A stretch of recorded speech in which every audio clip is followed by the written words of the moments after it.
Hello everybody, Sunil's learning venture എന്ന ഈ ചാനലിലേക്ക് എല്ലാവർക്കും സ്വാഗതം. കഴിഞ്ഞ ദിവസം ഞാൻ നമ്മുടെ രജിസ്ട്രേഷൻ ഡിപ്പാർട്ട്മെൻറ്റ് ഓൺലൈൻ ചെയ്യാനായിട്ട് ലോഗിൻ ചെയ്ത് എവിടെയാണോ രജിസ്റ്റർ ചെയ്യേണ്ടതെന്നുണ്ടെങ്കിൽ അത് സെലക്ട് ചെയ്ത് ട്രാൻസാക്ഷൻ ടൈപ്പും സെലക്ട് ചെയ്തിട്ട് ചെയ്യണത് ഞാൻ നിങ്ങൾക്ക് കാണിച്ചു തന്നിരുന്നു. ഇന്ന് നമുക്ക് അടുത്ത സ്റ്റെപ്പ്, അതായത് ആധാരത്തിലുള്ള ഡീറ്റെയിൽസ് എൻ്റർ ചെയ്യണ കാര്യങ്ങൾ നമുക്കിന്ന് നോക്കാം. അതിനുവേണ്ടി ആദ്യമായിട്ട് ഞാൻ ലോഗിൻ ചെയ്യാൻ പോവുകയാണ്.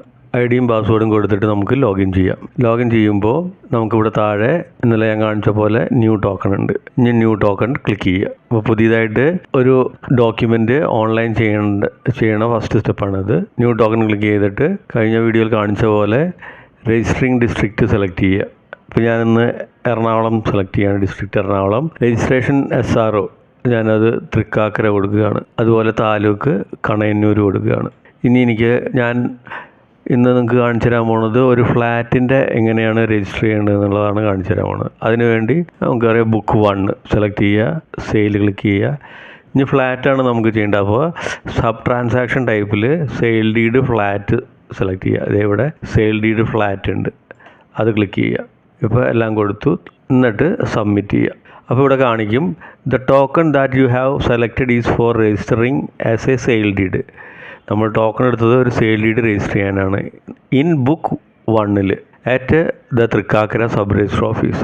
തൃക്കാക്കര സബ് രജിസ്റ്റർ ഓഫീസിൽ രജിസ്റ്റർ ചെയ്യാനായിട്ട് ഒരു സെയിൽ ഡീഡ് ബുക്ക് 1 രജിസ്റ്റർ ചെയ്യാനായിട്ട് നമ്മൾ സെലക്ട് ചെയ്തിരിക്കുന്നു എന്ന് കാണിക്കുന്നുണ്ട്. അപ്പോൾ നമ്മൾ പ്രൊസീഡ് കൊടുക്കുക. കറക്റ്റ് ആണെങ്കിൽ പ്രൊസീഡ് കൊടുക്കുക. അപ്പോൾ നമുക്കിവിടെ മുകളിൽ ഇങ്ങനെ ഡോക്യുമെൻറ്റ് രജിസ്ട്രേഷൻ പ്രൊസീജിയർ എന്ന് പറഞ്ഞ ഒരു ഹെഡിങ് കാണാം. ഇവിടെ താഴെ നമുക്ക് എൻ്റർ ഡോക്യുമെൻറ്റ് ഡീറ്റെയിൽസ്, അതൊരു സെക്ഷനാണ്. സെൽഫ് വെരിഫിക്കേഷൻ വേറൊരു സെക്ഷനാണ്. ആപ്ലിക്കേഷൻ സബ്മിറ്റഡ് ടു SRO അത് ഒരു സെക്ഷൻ, അത് കഴിഞ്ഞിട്ടുള്ള സെക്ഷനാണ്. എന്നിട്ട് പിന്നെ പ്രിൻ്റ് ചെയ്യണം, അത് വേറെ സെക്ഷനാണ്. അപ്പോൾ ഈ എൻ്റർ ഡോക്യുമെൻറ്റ് ഡീറ്റെയിൽസിൽ നമുക്ക് കുറേ കാര്യങ്ങൾ കൊടുക്കാനുണ്ട്. അപ്പോൾ ആദ്യം എൻ്റർ ഡോക്യുമെൻറ്റ് ഡീറ്റെയിൽസ് കൊടുക്കുക. അപ്പോൾ ഇവിടെ താഴെ നമ്മൾ തൃക്കാക്കരയൊക്കെ സെലക്ട് ചെയ്തുകൊണ്ട് ഇവിടെ district Ernakulam, SRO Thrikkakara, token number new token ആണ്. അത് നമുക്ക് ടോക്കൺ നമ്പർ അടുത്ത സ്റ്റേജിലാണ് കിട്ടുള്ളൂ. അടുത്ത സ്റ്റേജ് എന്ന് പറഞ്ഞാൽ ആദ്യത്തെ ഇനി നമ്മൾ ചെയ്യാൻ പോണ കാര്യങ്ങളിൽ കഴിഞ്ഞിട്ടാണ് കിട്ടുന്നത്. അത് ഞാൻ പറഞ്ഞുതരാം. ബുക്ക് നമ്പർ 1 ആണ്, ഇയർ 2025. പിന്നെ ട്രാൻസാക്ഷൻ ടൈപ്പ് ഇവിടെ സെയിൽ ഡീഡ് ഫ്ലാറ്റ് എന്ന് നമ്മൾ കൊടുത്തിട്ടുണ്ട്. അപ്പോൾ അങ്ങനെയാണ് കാണിക്കുന്നത്. അപ്പോൾ നമ്മളിവിടെ എൻ്റർ ഡോക്യുമെൻറ്റ് ഡീറ്റെയിൽസ് ക്ലിക്ക് ചെയ്യുക. ഇവിടെ ഡോക്യുമെൻറ്റ് ഡീറ്റെയിൽസ് ക്ലിക്ക് ചെയ്യുമ്പോൾ ഇവിടെ നമുക്ക് ഫസ്റ്റ് പേജിൽ പ്രസൻറ്റേഷൻ ഡീറ്റെയിൽസ് ആണ് കൊടുക്കേണ്ടത്. ഇവിടെ നമുക്ക് മുകളിൽ കാണാം പ്രസൻറ്റേഷൻ, PR ഡോക്യുമെൻറ്റ്, ഇങ്ങനെ കുറേ കാര്യങ്ങളുണ്ട്. ഇത്രയും ഈ ലാസ്റ്റ് നോട്ടാണ്. ഇത്രയും കാര്യങ്ങൾ നമ്മൾ ഫില്ല് ചെയ്ത് കഴിയുമ്പോഴാണ് നമ്മുടെ ഓൺലൈൻ ഡോക്യുമെൻറ്റ് ഡീറ്റെയിൽസ് എൻ്റർ ചെയ്യണ പ്രോസസ്സ് കംപ്ലീറ്റ് ആവുള്ളൂ. 12 കാര്യങ്ങളോളം നമുക്ക് ഇതിൽ കൊടുക്കാനുണ്ട്, 12 സെക്ഷൻ നമുക്ക് കൊടുക്കാനുണ്ട്. അപ്പോൾ ഞാനെല്ലാം ഡീറ്റെയിൽഡായിട്ട് പറഞ്ഞു തരാം. ആദ്യം നമ്മൾ പ്രസൻറ്റേഷൻ, ഫസ്റ്റ് സെക്ഷൻ പ്രസൻറ്റേഷൻ എന്ന് പറഞ്ഞ സെക്ഷനാണ്. അപ്പോൾ ഈ പ്രസൻറ്റേഷൻ്റെ സെക്ഷനിൽ നമ്മൾ കൊടുക്കേണ്ടത് എന്താണെന്ന് വെച്ചിട്ടുണ്ടെങ്കിൽ, നമ്മൾ ഡോക്യുമെൻറ്റിൽ ഒത്തിരി പേരുണ്ടാവും. പക്ഷേ ഇത് പ്രസൻറ്റ് ചെയ്യണ ആളുണ്ട്. പ്രസൻറ്റ് ചെയ്യണ ആളെന്ന് പറഞ്ഞാൽ ഡോക്യുമെൻറ്റിൽ വിൽക്കണവരുടെ ആദ്യത്തെ ആളാണ് പ്രസൻറ്ററായിട്ട് നമ്മൾ കൊടുക്കുന്നത്, ആദ്യത്തെ ആൾ. ഇനി അഥവാ ചില ഡോക്യുമെൻറ്റ്സിൽ ചിലപ്പോൾ കമ്പനി ആയിരിക്കും വിൽക്കണത്. അപ്പോൾ കമ്പനി ആകുമ്പോൾ ആ കമ്പനീനെ റെപ്രസെൻ്റ് ചെയ്യുന്ന ആളായിരിക്കും പ്രസൻറ്റർ. അതുപോലെ ഇപ്പോൾ ചില ഡോക്യുമെൻറ്റ്സിൽ ചിലപ്പോൾ വാങ്ങുന്ന ആളായിരിക്കും പ്രസൻറ്റർ. അതുപോലെ പവർ ഓഫ് അറ്റോർണി ഉണ്ടെങ്കിൽ ആദ്യത്തെ ആൾക്ക് പവർ ഓഫ് അറ്റോർണി ഉണ്ടെന്നുണ്ടെങ്കിൽ ആ പവർ ഓഫ് അറ്റോർണി ഹോൾഡർ ആയിരിക്കും പ്രസൻറ്ററായിട്ട് നമ്മൾ വെക്കുന്നത്. മനസ്സിലായോ? അപ്പോൾ ഒന്നുകിൽ ആദ്യത്തെ ആൾ, മെയിനായിട്ട് എപ്പോഴും ആദ്യത്തെ ആളായിരിക്കും. അല്ലെങ്കിൽ കമ്പനി ആണെങ്കിൽ കമ്പനീനെ റെപ്രസെൻ്റ് ചെയ്യുന്ന ആൾ. അല്ലെങ്കിൽ ചില കേസുകളിലും, ചുരുക്കം കേസുകളിൽ മാത്രമാണ് വാങ്ങുന്ന ആൾ, ക്ലെയിമൻറ്റ് പ്രസൻറ്ററായിട്ട് വരുന്നത്. പിന്നെ ഉള്ളത് power of attorney holder. Power of attorney ഹോൾഡറിൽ ആർക്കാണോ പവർ കൊടുത്തിരിക്കുന്നത് അയാളായിരിക്കും പ്രസൻറ്ററായിട്ട് ഈ സെക്ഷനിൽ പ്രസൻറ്ററിൻ്റെ ഡീറ്റെയിൽസ് കൊടുക്കേണ്ടത്. അപ്പോൾ നമ്മളിവിടെ മുകളിൽ കാണാം പ്രസൻറ്റേഷൻ ഡീറ്റെയിൽസ്, ഡിസ്ട്രിക്റ്റ് കാണാം, സബ് ഡിസ്ട്രിക്റ്റ്. ഇവിടെയൊക്കെ നമ്മൾ കൊടുത്ത ഡീറ്റെയിൽസ്, ആദ്യം നമ്മൾ കൊടുത്ത ഡീറ്റെയിൽസ് ഒക്കെ ഇവിടെ കാണാം. രജിസ്റ്റർ ഓഫീസ് തൃക്കാക്കര സെലക്ട് ചെയ്തിട്ടുണ്ട്, സെയിൽ ഡീഡ് ഫ്ലാറ്റ് ആണെന്ന് എഴുതിയത് ഇവിടെ കാണാം. ഇനി നമ്മൾ ഇവിടെ താഴെ കൊടുക്കേണ്ടത് ഡീറ്റെയിൽസ് റിഗാർഡിങ് പ്രസൻറ്ററിൻ്റെ ഡീറ്റെയിൽസ് കൊടുക്കുക. ഇവിടെ റെഡ് സ്റ്റാർ ഇട്ടുള്ള കാര്യങ്ങളൊക്കെ കമ്പൽസറി ആയിട്ട് കൊടുക്കണം. അപ്പോൾ ആദ്യം ഇവിടെ കൊടുക്കുന്നത് പ്രസൻറ്ററാണ്. പ്രസൻറ്റർ എന്ന് പറഞ്ഞിട്ട് ഇവിടെ എക്സിക്യൂട്ടൻ്റ് എന്ന് എഴുതിയിട്ടുണ്ട്. അതായത് ഫസ്റ്റ് ആൾ, നമ്മുടെ ആധാരത്തിൽ ഫസ്റ്റ് ആളാണ് എക്സിക്യൂട്ടൻ്റ് എന്ന് പറയുന്നത്. മനസ്സിലായി? എക്സിക്യൂട്ടൻ്റ് അത് ഡയറക്റ്റ് വേറെ ഒരു പവർ ഓഫ് അറ്റോർണി ഒന്നുമില്ല. അവിടെ ക്ലിക്ക് ചെയ്ത് കഴിഞ്ഞാൽ നമുക്ക് ഇതിൻ്റെ അത് പല ആൾക്കാരുടെ കാര്യങ്ങൾ നമുക്ക് ഇവിടെ കാണാൻ പറ്റും. ഫസ്റ്റ് ഞാൻ പറയണത് PO holder of claimant, PO holder of principal എന്ന് പറയുമ്പോൾ ആദ്യത്തെ ആൾ. അപ്പോൾ അയാൾക്ക് പവർ ഓഫ് അറ്റോർണി ഉണ്ടെങ്കിൽ നമ്മൾ ഇതാണ് ക്ലിക്ക് ചെയ്യേണ്ടത്. കാരണം അവിടെ എക്സിക്യൂട്ടൻ്റ് എന്ന് പറഞ്ഞ ആൾ അല്ല പ്രസൻറ്റ് ചെയ്യണത്, അയാളെ റെപ്രസെൻറ്റ് ചെയ്തിട്ട് പവർ കൊടുത്തിരിക്കുക വേറൊരാൾക്ക്. അപ്പോൾ പവർ ഓഫ് അറ്റോർണി ഹോൾഡർ ആ POA ഓഫ് പ്രിൻസിപ്പൽ എന്നാണ് നമുക്ക് സെലക്ട് ചെയ്യേണ്ടത്. മനസ്സിലായ? അതുപോലെ ഒരു കമ്പനിയാണ് വിൽക്കണമെന്നുണ്ടെങ്കിൽ കമ്പനീനെ റെപ്രസെൻറ്റ് ചെയ്യുന്ന ആളുണ്ടാവും. ആ കമ്പനീനെ റെപ്രസെൻറ്റ് ചെയ്യുന്ന ആളാണെന്ന് കാണിക്കാൻ വേണ്ടിയിട്ട് ആ പ്രസൻറ്റൻ്റ് അവിടെ സെലക്ട് ചെയ്യുമ്പോൾ താഴെ റെപ്രസെൻറ്റേറ്റീവ് ഓഫ് എക്സിക്യൂട്ടൻ്റ് എന്നുണ്ട്. കണ്ട?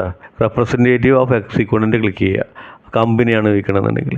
അങ്ങനെ ആരാണോ പ്രസൻറ്റ് ചെയ്യുന്നത് അവരുടെ പൊസിഷൻ എന്താണെന്നുണ്ടെങ്കിൽ അതാണ് നമ്മളിവിടെ ഡിനോട്ട് ചെയ്യേണ്ടത്. ഇപ്പോൾ ഇവിടെ ക്ലെയിമൻ്റ് ഉണ്ട്, എക്സിക്യൂട്ടൻ്റ് ഉണ്ട്, ഗാർഡിയൻ ഓഫ് മൈനർ. ഇപ്പോൾ മൈനറിൻ്റെ പേരിലാണ് പ്രോപ്പർട്ടി ഉള്ളത്, മൈനറാണ് വിൽക്കണമെന്നുണ്ടെങ്കിൽ ആ മൈനറിനെ റെപ്രസെൻറ്റ് ചെയ്യണത്, മൈനർ ആയതുകൊണ്ട് മൈനറിനെ റെപ്രസെൻറ്റ് ചെയ്യണത് മൈനറിൻ്റെ ഗാർഡിയൻ ആയിരിക്കും. അപ്പോൾ ആ ഗാർഡിയൻ, അപ്പോൾ ഇതാണ് കൊടുക്കേണ്ടത്, ഗാർഡിയൻ ഓഫ് മൈനർ. അപ്പോൾ അങ്ങനെ നമുക്ക് നമ്മുടെ എന്തായിരിക്കും നമ്മുടെ ഡീഡിൽ നമ്മുടെ ഫസ്റ്റ് ആൾ എന്താണ് റെപ്രസെൻറ്റ് ചെയ്യണമെന്നുണ്ടെങ്കിൽ അത് കാണിക്കാൻ വേണ്ടിയിട്ട് ആണ് നമ്മളിവിടെ ഇവിടുന്ന് സെലക്ട് ചെയ്യണത്. ഇപ്പോൾ ഡയറക്റ്റ് പവറും ഇല്ല, വേറെ ഒന്നുമില്ല, രണ്ട് പേരാണ് ഈ പ്രോപ്പർട്ടി വിൽക്കണമെന്നുണ്ടെങ്കിൽ ആദ്യത്തെ ആളാണ് കൊടുക്കേണ്ടത്, ആദ്യത്തെ ആളുടെ ഡീറ്റെയിൽസ് കൊടുക്കുക. അത് എക്സിക്യൂട്ടൻ്റ് ആയിട്ട് തന്നെ കൊടുത്താൽ മതി. മനസ്സിലായി? വേറൊരു പവറും വേറൊരു റെപ്രസെൻറ്റേഷനും ഇല്ലാന്നുണ്ടെങ്കിൽ ഡയറക്റ്റ് എക്സിക്യൂട്ടൻ്റ് കൊടുത്താൽ മതി. അപ്പോൾ പ്രസൻറ്ററിൻ്റെ സെക്ഷൻ അത് മനസ്സിലായില്ലേ? ഇനി അടുത്തത് ഇപ്പോൾ എക്സിക്യൂട്ടൻ്റ് കൊടുത്തു. ഇനി അടുത്തത് പ്രസൻറ്റേഷൻ ഡേറ്റ് ആണ്. നമ്മൾ എന്നാണ് രജിസ്റ്റർ ഓഫീസിൽ പ്രസൻറ്റ് ചെയ്യണത് ആ ഡേറ്റ് ഇവിടെ കൊടുക്കുക. ഞാൻ അടുത്ത ദിവസത്തെ ഡേറ്റ് വല്ലതും കൊടുക്കുക. മനസ്സിലായ? ഇനി ഇവിടെ കേരളീയറ്റ് ആണോ നോൺ കേരളീയറ്റ് ആണോ അത് കൊടുക്കുക. കേരളീയറ്റ് ആണ് ഡിഫോൾട്ടായിട്ട് ഇവിടെ കിടക്കുന്നത്. ഇനി അടുത്തത് നെയിം ഓഫ് ദ പ്രസൻറ്റർ. ഇനി നമ്മൾ ആ പ്രസൻറ്റ് ചെയ്യുന്ന ആളുടെ പേരും ഡീറ്റെയിൽസും എല്ലാം കൊടുക്കണം. ഞാൻ ഓരോ ഡീറ്റെയിൽസ് കൊടുക്കുകയാണ്. നെയിം ഓഫ് ദ പ്രസൻറ്റർ കൊടുത്തു, അയാൾ മെയിലാണോ ഫീമെയിലാണോ, ജെൻഡർ കൊടുക്കുക, അയാളുടെ ഏജ് കൊടുക്കുക, അയാളുടെ റിലേഷൻ. ഇപ്പോൾ മെയിലെ സെലക്ട് ചെയ്യുമ്പോൾ സൺ ഓഫ് എന്നൊക്കെ കാണിക്കും. ഇപ്പോൾ ഫീമെയിലെ സെലക്ട് ചെയ്തിട്ടുണ്ടെങ്കിൽ ഡോട്ടർ ഓഫ്, വൈഫ് ഓഫ് അങ്ങനെയൊക്കെ കാണിക്കും. മനസ്സിലായോ? അപ്പോൾ മെയിൽ സെലക്ട് ചെയ്യുമ്പോൾ സൺ ഓഫ് അതിൻ്റെ അടുത്തതിൽ റിലേറ്റീവ്സിൻ്റെ പേര് സൺ ഓഫ് കൊടുക്കുക. ഇനി ജോലി, ഈ എക്സിക്യൂട്ടൻ്റെ ജോലി എന്താണെന്നുള്ളതെങ്കിൽ അത് കൊടുക്കുക. ഇനി അടുത്തത് ഹൗസ് നെയിം എന്താണെങ്കിൽ പുള്ളിയുടെ ഹൗസ് നെയിം എന്താണെങ്കിൽ അത് കൊടുക്കുക. പ്ലേസ്, സ്ഥലം എവിടെയാണെന്നുണ്ടെങ്കിൽ അത് കൊടുക്കുക. ഇനി പോസ്റ്റ് ഓഫീസ്, അടുത്തത് പോസ്റ്റ് ഓഫീസ്. ഇനി പിൻകോഡ് കൊടുക്കുക. ഇനി അവരുടെ മൊബൈൽ നമ്പർ കൊടുക്കുക.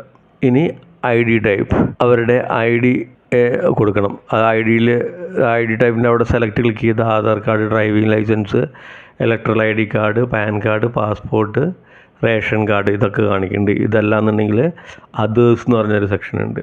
മനസ്സിലായോ?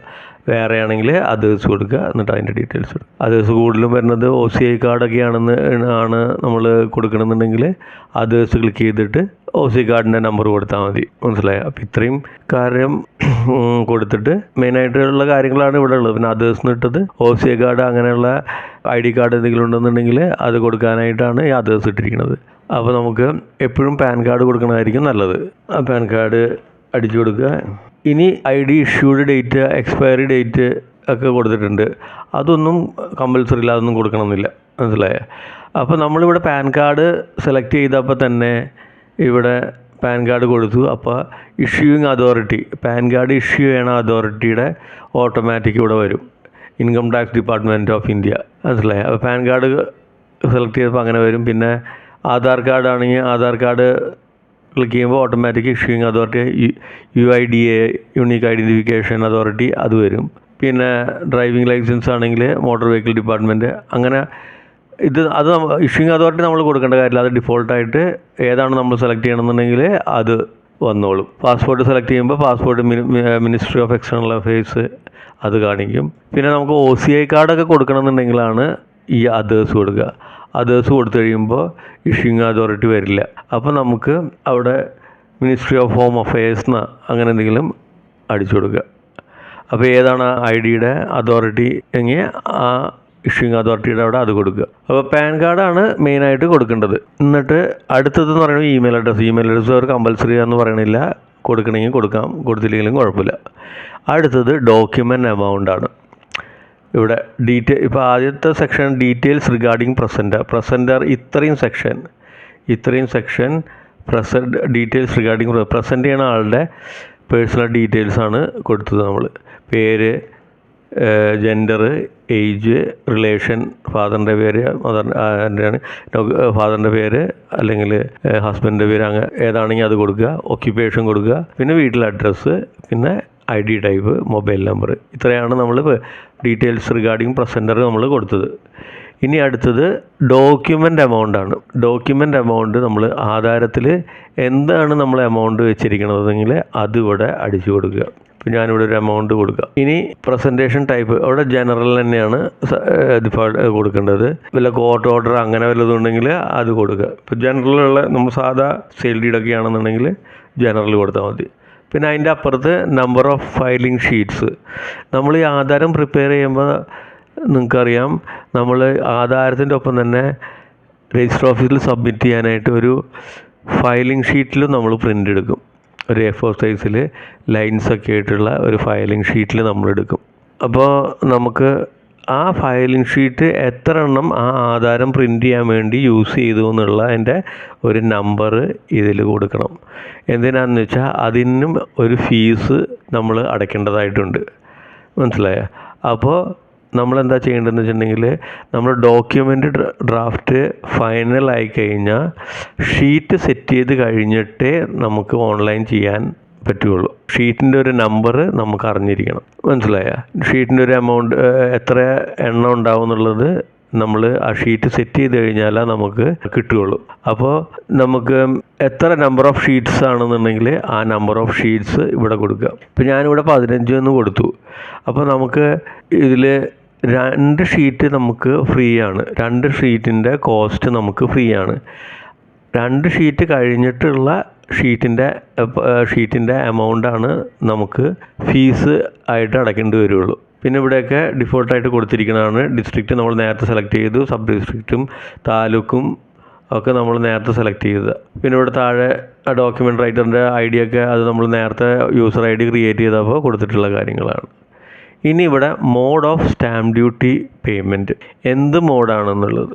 ഇപ്പോൾ നേരത്തെയൊക്കെയാണ് ഫിസിക്കൽ സ്റ്റാമ്പ് ഉണ്ടായിരുന്നു, അതുകൊണ്ടാണ് ഇവിടെ ഫിസിക്കൽ സ്റ്റാമ്പ് കാണുന്നത്. ഇപ്പോൾ എല്ലാം ഈ സ്റ്റാമ്പാണ്. അതുകൊണ്ട് ഈ സ്റ്റാമ്പ് ക്ലിക്ക് ചെയ്യുക. ഈ സ്റ്റാമ്പ് ക്ലിക്ക് ചെയ്യുമ്പോൾ ഡിഫോൾട്ടായിട്ട് എന്ന് നമ്മൾ ഈ സ്റ്റാമ്പ് ക്ലിക്ക് ചെയ്യണോ അന്നത്തെ ഡേറ്റാണ് ഇവിടെ കാണിക്കുന്നത്. ഇപ്പോൾ ഇന്ന് ഞാൻ ഓൺലൈൻ ചെയ്യുമ്പോൾ ഈ സ്റ്റാമ്പ് നോക്കുമ്പോൾ ഇന്നത്തെ ഡേറ്റാണ്. പക്ഷേ നമുക്ക് പൈസ അടച്ച് കഴിയുമ്പോൾ ഈ ഡേറ്റ് മാറും. എന്നാണ് നമ്മൾ പൈസ അടയ്ക്കുന്നത് ആ ഡേറ്റാണ് നമ്മുടെ സ്റ്റാമ്പിൻ്റെ മുകളിലുണ്ടാവുക. സ്റ്റാമ്പിൻ്റെ മുകളിലും സ്റ്റാമ്പിൻ്റെ ഡേറ്റ് ഉണ്ടാവും. ആ ഡേറ്റ് ഈ ഡേറ്റ് ആയിരിക്കില്ല, നമ്മൾ എന്നാണോ പൈസ അടയ്ക്കുന്നത് ആ പൈസ അടയ്ക്കണ അന്നത്തെ ഡേറ്റ് ആയിരിക്കും സ്റ്റാമ്പിൽ കാണിക്കുന്നത്. ഇനി അടുത്ത് ഡേറ്റ് ഓഫ് എക്സിക്യൂഷൻ എന്നാണ് എക്സിക്യൂട്ട്, അത് സെയിം ആസ് പ്രസൻറ്റേഷൻ ഡേറ്റ്. ഇത് ഉദ്ദേശിക്കുന്നത് നമ്മൾ എന്നാണ് ഡേറ്റ് ഓഫ് എക്സിക്യൂഷൻ എന്ന് പറയുന്നത് നമ്മൾ എന്നാണ് സൈൻ ചെയ്യണത്, ഡോക്യുമെൻറ്റിൽ എന്നാണ് സൈൻ ചെയ്തിട്ട് പിന്നീട് ഒരു 2 ദിവസം കഴിഞ്ഞിട്ടാണ് പ്രസൻറ്റ് ചെയ്യണമെന്നുണ്ടെങ്കിൽ അങ്ങനെയും ചെയ്യാം. മനസ്സിലായോ? അപ്പോൾ ഇവിടെ അവർ ഉദ്ദേശിക്കുന്ന ഡേറ്റ് ഓഫ് എക്സിക്യൂഷൻ, നമ്മൾ എക്സിക്യൂട്ട് ചെയ്യുന്ന ഡേറ്റ് എന്നാണെന്നുള്ളതാണ്. അപ്പോൾ അതും സെയിമായിട്ട് ഏതൊരു പ്രസൻറ്റേഷൻ ചെയ്ത ഡേറ്റ് തന്നെ കൊടുക്കുക. അന്ന് തന്നെ ആയിരിക്കുമല്ലോ ഒപ്പിടുന്നതും. രജിസ്ട്രേഷന് പോകണം അന്ന് തന്നെ ആയിരിക്കും ഒപ്പിടുന്നത്. അതിൽ വലിയ കാര്യമില്ല. നമുക്ക് സെയിം തന്നെ പ്രസൻറ്റേഷൻ ഡേറ്റും എക്സിക്യൂഷൻ ഡേറ്റും സെയിം ആയിട്ട് കൊടുക്കുക. ഇനി അടുത്തത് ഈ ആധാരത്തിന് ഡ്യൂപ്ലിക്കേറ്റ് വല്ലതുണ്ടെങ്കിൽ ഇത് കമ്പൽസറി കൊടുത്തിട്ടില്ല, പക്ഷേ നമ്മൾ കൊടുക്കേണ്ടതായിട്ട് സാഹചര്യങ്ങൾ വരും. അപ്പോൾ സെയിൽ ഡീഡിൻ്റെ അകത്ത് ആരും അങ്ങനെ ഡ്യൂപ്ലിക്കേറ്റ് വയ്ക്കില്ല. നമ്മൾ ലീസ് ഡീഡൊക്കെ ചെയ്യുമ്പോൾ നമുക്ക് ഡ്യൂപ്ലിക്കേറ്റ് വേണ്ടി വരും. കാരണം ലീസിന് കൊടുക്കുന്ന ആൾക്കും ലീസ് എടുക്കുന്ന ആൾക്കും ലെസ്സറിനും ലെസ്സിക്കും ചിലപ്പോൾ കോപ്പി വേണം. മനസ്സിലായി? അപ്പോൾ ഒറിജിനൽ ഒരാൾ കീപ്പ് ചെയ്യും, ഡ്യൂപ്ലിക്കേറ്റ് എന്ന് പറഞ്ഞത് ഒരാൾ കീപ്പ് ചെയ്യും. അപ്പോൾ ഒറിജിനലിൽ ആക്ച്വൽ സ്റ്റാമ്പ് ഡ്യൂട്ടിയുടെ സ്റ്റാമ്പായിരിക്കും. ഡ്യൂപ്ലിക്കേറ്റ് എന്ന് പറഞ്ഞാൽ 500 റുപ്പീസിൻ്റെ സ്റ്റാമ്പായിരിക്കും. മനസ്സിലായോ? അപ്പോൾ പേര് രണ്ടിലും ഒന്നായിരിക്കും. അതായത് ഒറിജിനൽ ആരുടെ പേരിലാണോ മേടിക്കുന്നത് ആ പേരിൽ തന്നെയായിരിക്കും നമുക്ക് ഡ്യൂപ്ലിക്കേറ്റ് കിട്ടുന്നത്. മനസ്സിലായോ? അപ്പോൾ നമുക്ക് ഡ്യൂപ്ലിക്കേറ്റ് വേണമെന്നുണ്ടെങ്കിൽ ഈ ഡ്യൂപ്ലിക്കേറ്റ് ക്ലിക്ക് ചെയ്യുക. ക്ലിക്ക് ചെയ്തിട്ട് ഇവിടെ ചോദിക്കും, നമ്പേഴ്സ് ചോദിക്കുന്നുണ്ട്. ചിലപ്പോൾ 1 2 ആണെങ്കിൽ അത് ഇവിടെ അനുസരിച്ച് സെലക്ട് ചെയ്താൽ മതി. അതനുസരിച്ച് നമുക്ക് ഓരോ ഡ്യൂപ്ലിക്കേറ്റിനും നമ്മൾ അഡീഷണൽ ഫീസ് അടയ്ക്കേണ്ടതുണ്ട്. അതൊക്കെ ലാസ്റ്റ് കാണിക്കും. ഡീറ്റെയിൽസൊക്കെ കൊടുത്തു കഴിയുമ്പോൾ ലാസ്റ്റ് കാണിക്കും അത്. മനസ്സിലായോ? അപ്പോൾ ഡ്യൂപ്ലിക്കേറ്റ് വേണമെന്നുണ്ടെങ്കിൽ യെസ് കൊടുക്കുക. നമുക്ക് സെയിൽ ഡീഡിൻ്റെ അകത്ത് ഡ്യൂപ്ലിക്കേറ്റിൻ്റെ ആവശ്യം വരുന്നില്ല. അപ്പോൾ നമ്മൾ നോ എന്ന് കൊടുത്താൽ മതി. മനസ്സിലായോ? ഇനി അടുത്തത് അൺവാലിഡ് എഗ്രിമെൻ്റ് ആണ്. അത് സാധാ സെയിൽ ഡീഡിൽ വരുന്നില്ല. ഫ്ലാറ്റൊക്കെ ആണെന്നുണ്ടെങ്കിൽ അൺവാലിഡ് എഗ്രിമെൻറ്റ് ക്ലിക്ക് ചെയ്യണം. മനസ്സിലായോ? അപ്പോൾ അതിന് നമ്മളൊരു സ്റ്റാമ്പ് ഡ്യൂട്ടി 200 രൂപ എക്സ്ട്രാ നമ്മൾ ആധാരത്തിൽ കാണിച്ചിട്ടാണ് ഫ്ലാറ്റുകളിലൊക്കെ സ്റ്റാമ്പ് ഡ്യൂട്ടി ഇടുന്നത്. അതുപോലെ തന്നെ അൺവാലിഡ് അഗ്രിമെൻറ്റ് നമ്മൾ ഓൺലൈൻ ചെയ്യുമ്പോൾ ഇവിടെ എസ് എന്ന് കൊടുക്കണം. അൺവാലിഡ് അഗ്രിമെൻറ്റ് ഉണ്ടോ എന്ന് ചോദിച്ചാൽ എസ് എന്ന് കൊടുക്കണം. എസ് കൊടുത്തു കഴിഞ്ഞിട്ടുണ്ടെങ്കിൽ കൊടുത്താൽ നമുക്ക് ആ അൺവാലിഡ് അഗ്രിമെൻറ്റിനും ഒരു ഫീസ് അടയ്ക്കേണ്ടതുണ്ട്. ആ ഫീസ് അവിടെ നമ്മൾ ഫീസ് അടയ്ക്കണ നേരത്തെ ടോട്ടലി ചെയ്യുമ്പോൾ ഈ അൺവാലിഡ് എഗ്രിമെൻറ്റ് ടിക്ക് ചെയ്താലാണ് അതിൻ്റെ ഫീസ് അവിടെ വരുള്ളൂ. മനസ്സിലായോ? അപ്പോൾ അതാണ് അൺവാലിഡ് എഗ്രിമെൻ്റ് എന്ന് പറയുന്നത്. ഇനി താഴെ വരുന്നത് place presented other than SRO അല്ലാത്ത സ്ഥലത്ത്, അതായത് സബ് രജിസ്റ്റർ ഓഫീസ് അല്ലാത്ത സ്ഥലങ്ങളിൽ രജിസ്റ്റർ ചെയ്യുകയാണെങ്കിൽ ആവശ്യമായിട്ടുള്ള കാര്യമാണിത്. Place presented other than SRO, register ഓഫീസിലല്ലാതെ രജിസ്റ്റർ ചെയ്യണത്. അത് നമ്മളിപ്പോൾ യെസ് കൊടുത്തു കഴിഞ്ഞാൽ ഞാൻ അതിൻ്റെ ഓപ്ഷൻ വരുമ്പോൾ കാണിച്ചു തരാം. യെസ് എന്ന് കൊടുത്തു കഴിഞ്ഞാൽ നമുക്കിവിടെ പ്ലേസ് പ്രസൻറ്റഡ് SR അല്ലെങ്കിൽ വേറെ എവിടെയാണോ പ്രസൻറ്റ്, ഒന്നെങ്കിൽ റെസിഡൻസിൽ നമുക്ക് രജിസ്റ്റർ ചെയ്യാം, അല്ലെങ്കിൽ ചില സാഹചര്യത്തിൽ ജയിലിൽ നമുക്ക് പ്രസൻറ്റ് ചെയ്യാം. അതല്ലെങ്കിൽ ആരെങ്കിലും ഹോസ്പിറ്റലിൽ സുഖമില്ലാതെ കിടക്കുകയാണെങ്കിൽ രജിസ്റ്റർ ഓഫീസിൽ വരാൻ പറ്റില്ല എന്നുണ്ടെങ്കിൽ നമുക്ക് ഹോസ്പിറ്റലിൽ പോയിട്ടും രജിസ്റ്റർ ചെയ്യാം. അപ്പോൾ അതിന് സ്പെഷ്യൽ ഫീസൊക്കെ ഉണ്ട്. അതൊക്കെ അടച്ച് നമുക്ക് രജിസ്ട്രാറെ ഈ പറയുന്ന സ്ഥലങ്ങളിൽ കൊണ്ടുപോയിട്ട് രജിസ്ട്രേഷൻ നടത്താവുന്നതാണ്. അപ്പോൾ അങ്ങനെയുള്ള സാഹചര്യങ്ങൾ വരികയാണെങ്കിലാണ് നമ്മൾ അത് ക്ലിക്ക് ചെയ്തിട്ട് ആ റെസിഡൻസ് കൊടുക്കുകയാണെങ്കിൽ ആ റെസിഡൻസിൻ്റെ സ്ഥലം, ആ അഡ്രസ്സ് കൂടെ കൊടുക്കണം. ഹോസ്പിറ്റലാണെങ്കിൽ ഹോസ്പിറ്റലിൻ്റെ അഡ്രസ്സ് കൂടെ കൊടുക്കണം. ആ ഹോസ്പിറ്റലിൻ്റെ അവർ അനുവദിച്ചിരിക്കുന്ന ഒരു ലെറ്റർ ഉണ്ടാവും. ആ ലെറ്ററിൻ്റെ നമ്പർ കൊടുക്കണം. ആ ലെറ്ററിൻ്റെ ഡേറ്റ് കൊടുക്കണം. മനസ്സിലായോ? ജയിലാണെങ്കിൽ അങ്ങനെ തന്നെ. ജയിലിൽ അവിടുത്തെ അധികാരികൾ തരുന്ന ഒരു ലെറ്റർ ഉണ്ടാവും. ആ ലെറ്ററിൽ ഒരു നമ്പർ ഉണ്ടാവും. ആ നമ്പർ ഇവിടെ കോട്ട് ചെയ്യണം. അതുപോലെ ലെറ്ററിൻ്റെ ഡേറ്റും ഇവിടെ കോട്ട് ചെയ്യണം. മനസ്സിലായോ? അപ്പോൾ ഹോസ്പിറ്റലിലും ജയിലിലും ആ കാര്യങ്ങൾ കൊണ്ട്, ജയിലിലാണെങ്കിലും നമ്മൾ അഡ്രസ്സ് കൊടുക്കണം. അഡ്രസ്സ് എന്ന് ഉദ്ദേശിക്കുന്നത് ഏത് ജയിലിലാണ്, ഏത് സെല്ലിലാണ്, അങ്ങനെയുള്ളത് കാര്യങ്ങളും. ആ ജയിലിലെ ലെറ്ററിലെ നമ്പർ കൊടുക്കണം, ലെറ്ററിൻ്റെ ഡേറ്റും കൊടുക്കണം. ഇനി അടുത്ത് പറയണത് amount assessed for stamp duty and registration fee. ഇവിടെ നമ്മൾ പറയേണ്ടത് സ്റ്റാമ്പ് ഡ്യൂട്ടിയും രജിസ്ട്രേഷൻ ഫീസും നമുക്ക് അടയ്ക്കാനായിട്ട് നമ്മൾ കാൽക്കുലേറ്റ് ചെയ്തിരിക്കുന്ന എമൗണ്ട്, അത് തന്നെയാണ് നമ്മളെ ഡോക്യുമെൻ്റ് എമൗണ്ട് എന്ന് പറയണത്. അതുതന്നെ ഇവിടെ കൊടുക്കുക. അപ്പോൾ ഇത്രയാണ് നമുക്ക് ഫസ്റ്റ് പേജിൽ നമുക്ക് കൊടുക്കേണ്ടത്. എന്നിട്ട് നമുക്ക് സേവ് കൊടുക്കുക. അപ്പോൾ ഇവിടെ കാണിക്കും പ്രസൻറ്റേഷൻ ഡീറ്റെയിൽ സ്റ്റോർഡ് സക്സസ്ഫുള്ളി എന്ന് കാണിക്കും. ഓക്കെ കൊടുക്കുക. അപ്പോൾ പ്രസൻറ്റേഷൻ കംപ്ലീറ്റ് ആയി. പ്രസൻറ്റേഷൻ കംപ്ലീറ്റ് ആവുകയും ചെയ്തു. അടുത്ത സെക്ഷനിലേക്ക് കടന്നു. അടുത്ത സെക്ഷൻ എന്താണ്? Previous document details. നമ്മൾ ആധാരത്തിൽ പറഞ്ഞിരിക്കുന്ന മുന്നാധാരങ്ങളുടെ ഡീറ്റെയിൽസ് ഇവിടെ കൊടുക്കണം. അത് സെയിൽ ഡീഡാവാം, വില്ലാവാം, പട്ടയാവാം, പിന്നെ പാർട്ടീഷനാവാം.